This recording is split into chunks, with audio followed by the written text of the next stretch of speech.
టీడీపీలో పెనమలూరు సీటు పంచాయతీపై అధిష్టానం ఫోకస్ పెట్టింది.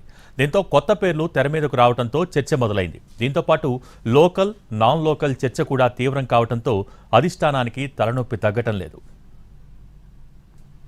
ఉమ్మడి కృష్ణా జిల్లాలో టీడీపీకి సవాలుగా మారిన పెనమలూరు సీటుపై పార్టీ అధిష్టానం ఫోకస్ పెట్టింది. ఇక్కడ నుంచి వైసీపీ అధిష్టానం మంత్రి జోగి రమేష్ ను అభ్యర్థిగా బరిలోకి దింపడంతో టీడీపీ ఇక్కడ గెలుపును ప్రతిష్టాత్మకంగా తీసుకుంది. స్థానికుడైన ప్రస్తుత ఇన్ఛార్జిగా ఉన్న మాజీ ఎమ్మెల్యే బోడే ప్రసాద్ మొదటి నుంచి టికెట్ ఆశించగా అధిష్టానం మాత్రం నో చెప్పేసింది.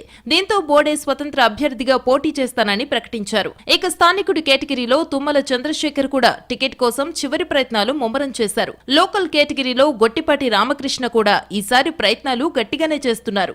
బోడేకు టికెట్ లేదన్న తరువాత నియోజకవర్గంలో కొత్త ఈక్వేషన్స్ తెర మీదకొచ్చాయి. మాజీ మంత్రులు దేవినేని ఉమా, ఆలపాటి రాజా, దేవినేని చందు పేర్లు తాజాగా తెర మీదకొచ్చాయి. ఉమా ఆశిస్తున్న మైలవరం సీటు ఎమ్మెల్యే వసంతకు దాదాపు ఖరారైంది. ఇక ఆలపాటి రాజా ఆశిస్తున్న తెనాలి సీటు పొత్తులో జనసేనకు వెళ్లింది. 10 ఏళ్లుగా టీడీపీలో ఉన్న దేవినేని చందు ఫ్యామిలీ మొదట గన్నవరం సీటును ఆశించినా అది యార్లగడ్డ వెంకట్రావుకు కేటాయించారు. దీంతో ఇప్పుడు పెనమలూరు సీటు కోసం మరోమారు చందు పేరు తెర మీదకొచ్చింది.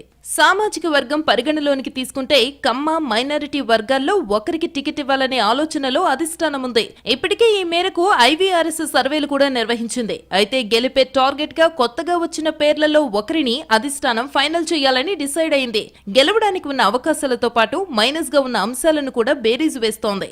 2 లేక 3 రోజుల్లో పెనమలూరుతో పాటు మైలవరం సీటును కూడా కన్ఫర్మ్ చెయ్యాలని అధిష్టానం ఆలోచనగా ఉంది. ఇక్కడ అభ్యర్థిని ఖరారు చేసేలోగానే బోడే ప్రసాద్ అసమ్మతిని కూడా బుజ్జగించాలని అధిష్టానం ప్రయత్నాలు చేస్తోంది.